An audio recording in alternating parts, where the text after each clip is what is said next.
सरस्वती ने स्वर दिया, सरस्वती ने स्वर दिया, गुरु ने दिया है ज्ञान, मात पिता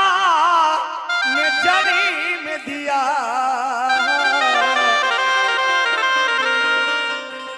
कर्म लिखा भगवान। हे गुरु तेरे दरस बिना, हे गुरु तेरे दरस बिना, सूखत सकल शरीर, नहीं नया भागिन नहीं सुखे, झर झर या बतनी सिया बरला,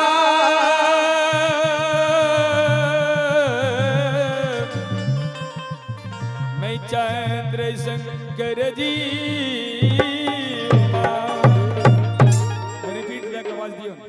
माज महती में पाचूराम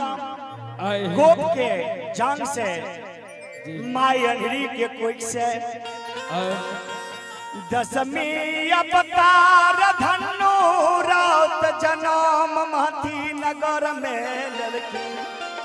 ले लकैया ही बाबू से माज महती जो धनु के जन्म भेलै ने, हाँ यो 1-2 बरस के कहे 6 बरस के बाद धनु के माज महती में दौना सिंह राजा पाचूराम के आब के कहे छै रे पाचू गोप तोहर बेटा धनु सुनै छो माँ गहिर के सेवा सत्कार करै छो। हाँ यो भगत पजियार छिए, आ माँ गहिल के भगत पजियार छियो। जय से यही धनु रात के हे यो रे हमारा तू दे दही जम्मा जम्माती में गे भैंस चरवाई करतो, हे यो माथी के खेत में ही हरवाही करतो करते दौना सिंह राजा रहे। हाँ यो धनु रात के सरकार उल्टा बाण बहिन के आ धनु के द्वार से खींच के ले गए, आ धनु से एक बेला गाय भैंस चरवावे छले, आ एक बेला धनु से हर जोतवावे छले। जे हो 4 बजे जो धनु के फुर्सत होय छले राजा के काट सँ, आयो त धनु बाबू गम्हरे गंडक नदी में स्नान के फूल लोढ़ के लोढ़ैया धनु के घर के देवता रहथिन माँ गहिल भगवती। धनु बाबू माँ गहिल के चरण चौपाई नीप के अरहुल कली फूल चढ़ा के धूप अगरबत्ती दे के दैया भगवान, आ तब धनु बाबू भोजन करे ले बैसे छले। आयो बाबूजी जय दिना धनु बाबू हर जोतैले नहीं जाय छले, हे यो गाय भैंस चराबै ले नहीं जाय छले। नहीं जाइए राजा हरथिया लपिट्टा कांच बर्ची काट के घी लगा के अग्नि में सेक के सेकैया आयो ताबे यो जिया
जाय छले हरवाह कराबे ले गाय भैंस चराबे ले जै समय में धनु नहीं जाय छले ना हाँ यो तई समय में राजा हरतिया लबिट्टा बांस के करची काट के काटिए घी लगा के अग्नि में से के तब धनु राउत के मारे छले मारई जइयो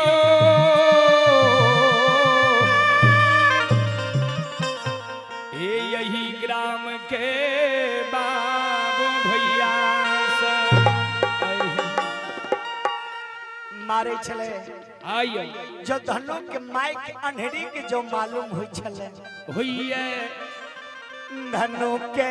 माय अनहरी माँ गहिल के गोबर में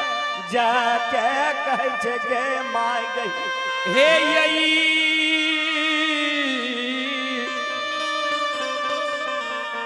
हे गहील माँ जे मनुष्य के मनुष्य सहारा दे छे एई महती नगर में जाइत से परजाइत बार हो भलन 3600 खम बसे छे जेमे छतरी दोनवार कोइढ़ी कुम्हार बसे छे हाँ सब जाति बसैया ये माय गहिल हमरा क्यों सहारा दे बला नहीं है नहीं है हमरा बेटा से हरवाही करैया कराबैया हमरा बेटा के चरवाही करावैया करावैया हमरा बेटा के पढ़ा लिखा नहीं दिए नहीं दैया जगे माय गहिरिया तू दुखों के बेर में जो सन्मुख सहाय नहीं है बा नहीं होई बे मैयो तो तोरे पीड़ी चौपाई पर गे माय गहिल हाँ आ गए पार न गए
जाऊं तू ऐ राजा से कष्टरी से दुख से जो उबारन नहीं करबे ते तोरे गोहबर में तोरे पीड़ी चौपाई पर हायो हम प्राण तेज के मर जेबो मोरा बइए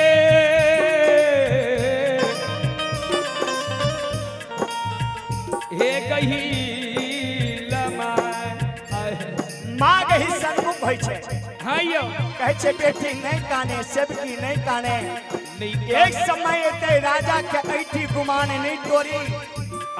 तो फेर गही हमर नाम नहीं नाम ने धैर्य धरा सरकार उ दिन आबि गेलै आइयो जे गढ़िया नगर के संत रूपी बख्तर बाबा के जे माँ गहिल मारने रहथिन आइयो वह माँ गहिल बख्तर बाबा के लेके महती नगर पहुंचलखिन। पहुंचैया भगवान बख्तर बाबा ओहो जात के अंग में खेला लगलखिन। आइयो जो खेला लगलखिन तो राजा दौना सिंह के आबई जायो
बख्तर बाबा जो माज महती में धनु के अंग में खेलाए लगले न आइयो तो धनु हरवाई करे चले। दौना सिंह राजा के कोई कहे लगले मालिक मालिक धनु आड़ पर बैठ के कान में हाथ दे के माँ गहिल और बख्तर बाबा के भजन अनुराग गावैया भजन गावैया गहिल मैया के राजा के जो मालूम भले राजा घोड़ा पर हुदा कसा के घोड़ा पर सवार भै के राजा सरकार घोड़ा लेने जौहर के खेत में राजा पहुंचैया देखैया धनु बाबू के यार पर बैठ के माँ गहिल बख्तर बाबा के कान पर हाथ दे के अनुराग गावैयो ही बाबू सा जे मोहिए मोहि के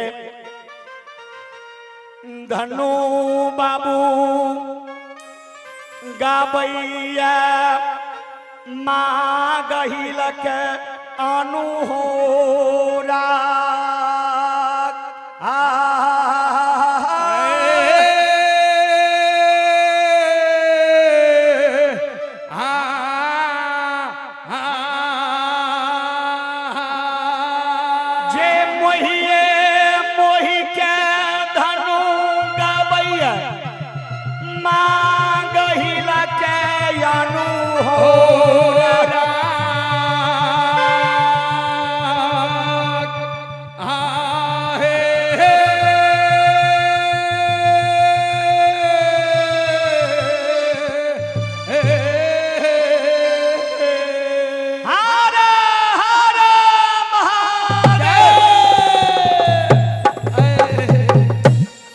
धनु बाबू मोहि मोहि के जो माँ गहिल के अनुराग गावे छै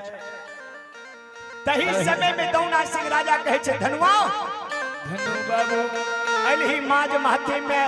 हर जोते ले सुनै छियो माँ गहिल के बैस के अनुराग गावे छै गहिल माई के अनुराग गावे छिए माँ गहिल के अनुराग गैनै छोड़ के तू हरवाही करे। धनु कहल के मालिक हमरा प्यास लग गेल एक लोटा पानी पिया दियो तकर बाद अपने को होर हम जेतियो जे हो सरकार दौना सिंह राजा धनु के जो शब्द बानी सुनै छै हे यो कर रे धनुआ हम मालिक भए के तोरा केना पानि पिएबो केना पानि पिएबो हम ते मालिक छियै सुनै छियै गहिल भैया के भक्त बनली हाँ हाँ तो हमरा हाथ के मुंदरिका गंडक में स्नान करैत रही हारा गेले आ जौ तू आइन देबही हाँ ततो बेरे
कल के धनु जो हमारे हाथ के मुंदरिका गंडक में हरा गए जो तू डूब के निकाल दही तब बुझबो तोरा देवता में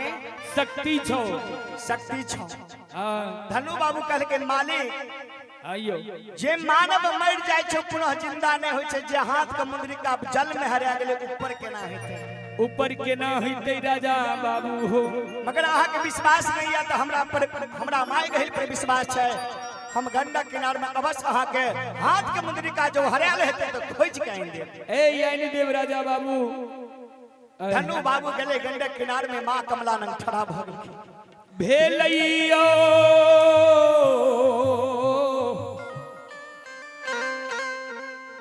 ही श्रोता भगवान मां कमला के निकट में हे ठड़ा भै के मां कमला के धनु बाबू कल जोड़ के भजन हरि नाम गावे छै गाबैये मां कमला के आगा में कल जोड़ के कल के ये कमला मां कमला मैया ई राजा बड़ी चंडाल छे बड़ी दुश्मन छे जो आय हम हाथ के मुंदरिका नहीं निकाल के देबे त राजा हमरा जान से मार दे मार देते मैयो धनु बाबू मां कमला में छलांग मार देलके आ मां कमला के भजन गावे छै जे में दू लाइन हम मां कमला के झूमर सुनावे छै हायो होबाक चाहिए आए कामा आही बो है छाती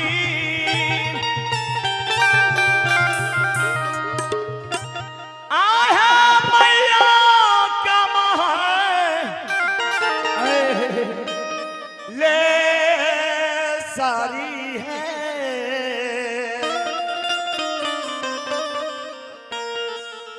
आहे कामा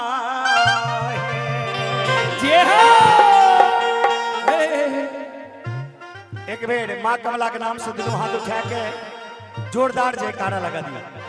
बोले माँ कमला महारानी की जय।